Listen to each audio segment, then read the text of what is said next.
सो आज हम class 10 science का फर्स्ट चैप्टर स्टार्ट कर रहे हैं, that is chemical reaction and equation.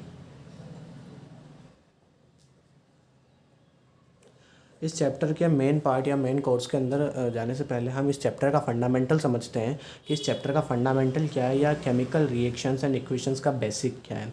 सो हम एक एग्जांपल लेते हैं या हम एक सिचुएशन कंसिडर करते हैं कि what happens when we respire, what happens when we cook food, what happens when the grapes are fragmented। ये कुछ क्वेश्चंस या कुछ सिचुएशंस डेली हमारे लाइफ के अंदर अकर होती है, जिसका सोल्यूशन हमें प्रीवियस क्लासेस के अंदर मिल चुका है in the form of chemical and physical changes. हम समझते हैं कि जब भी कोई केमिकल चेंज अकर होता है मतलब वहाँ किसी ना किसी तरह की कोई केमिकल रिएक्शन जनरेट हुई है या chemical reaction takes place when any chemical changes occur। तो कोई ना कोई केमिकल रिएक्शन वहाँ पर हुई है। सबसे पहला पॉइंट हमारा आता है कि अब केमिकल रिएक्शन होती क्या है। इस चैप्टर के अंदर हम यही पढ़ेंगे कि एक्चुअल में केमिकल रिएक्शन क्या है, उसका क्या फंडा होता है, किस तरह से रिएक्शन होती है, रिएक्टेंट्स क्या होते हैं एंड प्रोडक्ट्स क्या होते हैं। तो सबसे पहला पॉइंट हमारा आता है कि what is a chemical reaction. तो केमिकल रिएक्शन एक ऐसा प्रोसेस होता है जिसके अंदर एक या एक से ज़्यादा reactant, process in which one और मोर रिएक्टेंट बोले या फिर अभी हम सब्सटेंसेस बोलते हैं, वन और मोर substances react with each other to form a new substance। किसी नए सब्सटेंस का फॉर्मेशन करते हैं जब दो या दो से ज़्यादा सब्सटेंसेस आपस में रिएक्ट करते हैं और किसी नए सब्सटेंस का फॉर्मेशन करते हैं। इस प्रोसेस को बोला जाता है केमिकल रिएक्शन। केमिकल रिएक्शन के अंदर जो भी नया सब्सटेंस फॉर्म होता है उसकी completely unique and new chemical properties और आइडेंटिफिकेशन होता है। दूसरा पॉइंट हमारे पास आता है कि केमिकल इक्वेशन क्या है, व्हाट इज़ केमिकल इक्वेशन। तो हम इसको एक एग्जांपल से समझते हैं। जब मैं कह रहा हूँ कि hydrogen and oxygen react to form water, तो ये किसी भी केमिकल इक्वेशन को या केमिकल रिएक्शन को रिप्रेजेंट करने का एक बहुत ही लॉन्ग मेथड है कि क्वाइट लॉन्ग मेथड हो गया जिसके अंदर हमें पूरा स्टेटमेंट लिखना पड़ रहा है। तो इस सिचुएशन को ख़त्म करने के लिए हम क्या करते हैं, एक वर्ड इक्वेशन को लिखते हैं या इसको शॉर्टर फॉर्म में लिखते हैं, उसी को बोला जाता है केमिकल इक्वेशन। एग्जाम्पल मैंने लिख दिया hydrogen plus oxygen gives H2O। तो इसका जो शॉर्टर फॉर्म है वही होता है केमिकल इक्वेशन। और हम इसकी एक दूसरी डेफिनेशन कह सकते हैं जो कि इसकी एक लैंग्वेज फॉर्म होगी कि chemical equation is the symbolic representation of chemical reaction. Chemical equation is symbolic representation of chemical reaction, जिसके अंदर जो भी सब्सटेंसेस होते हैं उनका सिंबॉलिक और फॉर्मूला रिप्रेजेंटेशन किया जाता है।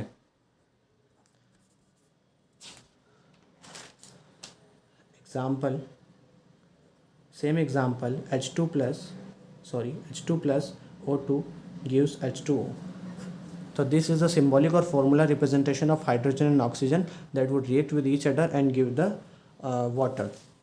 नाउ इसकी कुछ प्रॉपर्टीज़ हम देखते हैं कि क्या प्रॉपर्टीज़ होती है। सबसे पहला पॉइंट, रिएक्टेंट क्या होता है।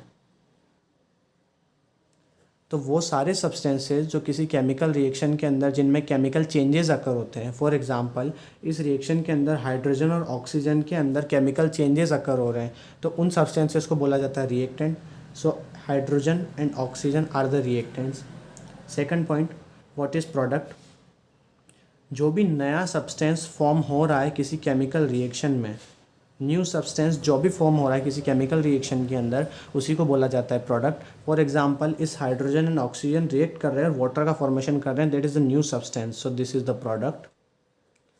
तीसरा पॉइंट मैं लिख सकता हूँ कि जो भी रिएक्टेंट होते हैं उनको हमेशा ही केमिकल इक्वेशन के अंदर लेफ्ट हैंड साइड में रिप्रेजेंट किया जाता है और जो प्रोडक्ट्स होते हैं उन सभी को राइट हैंड साइड के अंदर रिप्रेजेंट किया जाता है। And the last point is that जो एरो सिंबल होता है वो डायरेक्शन ऑफ रिएक्शन को शो करता है, direction of reaction that is from reactant to product होती है। This is all about the chemical reaction and chemical equation. हम हमारे नेक्स्ट टॉपिक की तरफ प्रोसीड करते हैं जो है balancing of chemical equation. Balancing of chemical equation important topic है, बैलेंसिंग ऑफ केमिकल इक्वेशन। इसके पहले हम समझते हैं कि हमें किसी इक्वेशन की बैलेंसिंग करनी क्यों पड़ रही है। हम एक एग्जांपल ले रहे हैं कि जब मैग्नीशियम ऑक्सीजन के साथ रिएक्ट करता है तो मैग्नीशियम ऑक्साइड का फॉर्मेशन होता है। हम क्लियरली इस एग्जांपल के अंदर ऑब्जर्व कर सकते हैं कि जो रिएक्टेंट साइड में मैग्नीशियम 1 है, प्रोडक्ट साइड में मैग्नीशियम 1 है, लेकिन ऑक्सीजन की जो क्वांटिटी है इन the reactant side is 2 and the product side is 1. So the number of oxygen atoms in the reactant side and product side are not same. So this type of equation is known as the unbalanced chemical equation. और unbalanced chemical equation law of conservation of mass को violate करती है. So law of conservation of mass को हमको fulfill करने के लिए किसी भी chemical equation की balancing करनी पड़ती है. Law of conservation of mass. And what does this law states? This law states that mass can neither be created nor be destroyed during any chemical reaction. जब भी कोई केमिकल रिएक्शन हो रही है तो उसके दौरान मास ना तो क्रिएट हो सकता है ना ही destroyed, nor b destroyed. So next point हमारे पास आता है कि किसी भी केमिकल इक्वेशन की बैलेंसिंग के लिए हम कौन सा मेथड यूज़ करते हैं. सो हम बहुत ही simple and easy hit and trial method को केमिकल इक्वेशन की बैलेंसिंग के लिए यूज़ करते हैं. Hit and trial method. So हमको समझ में आया है कि बैलेंसिंग क्या होती है. अनबैलेंस केमिकल इक्वेशन जिसके अंदर दोनों तरफ जो नंबर ऑफ एलिमेंट्स हैं वो इक्वल नहीं होते, law of conservation of mass को फॉलो नहीं करता, और हिट एंड ट्रायल मेथड को हम इसमें यूज़ करते हैं. इस एक एग्जांपल से हम समझते हैं. H2 plus O2 gives H2O. H2 plus O2 and gives H2O. Element, reactant and product. So what are the elements included in this reaction? Hydrogen and oxygen. Number of hydrogen in the reactant side is 2. Number of hydrogen in the product side is also 2. Number of oxygen in the reactant side is 2 and number of oxygen in the product side is 1. So we can clearly observe that the number of oxygen in the reactant and product side are not same. So multiply H2O with 2 to balance. Oxygen को balance करने के लिए हम H2O को 2 से multiply करेंगे ताकि product side में ऑक्सीजन की क्वांटिटी भी 2 हो जाए. सो H2 plus O2 gives 2 H2O. Again the same process, element, reactant and product. Elements are the hydrogen and oxygen. So number of hydrogen in the reactant side is 2. Number of hydrogen in the product side is 4. Number of oxygen in the reactant side is 2. Number of oxygen in the product side is 2. So we can clearly observe that oxygen is balanced but the hydrogen is unbalanced. So in order to balance the hydrogen, multiply H2 into 2 in reactant side. Reactant side में H2 को 2 से multiply करेंगे. So we get 2H2 plus O2 will give 2H2O. Now element, product and reactant. Reactant and product हम आगे पीछे लिख सकते हैं. Hydrogen and oxygen.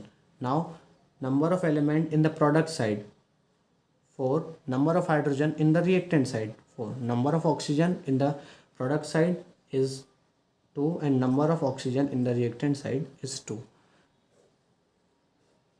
So we can clearly observe that the number of hydrogen and oxygen in the reactant and product side are same. Now this is the balanced chemical equation.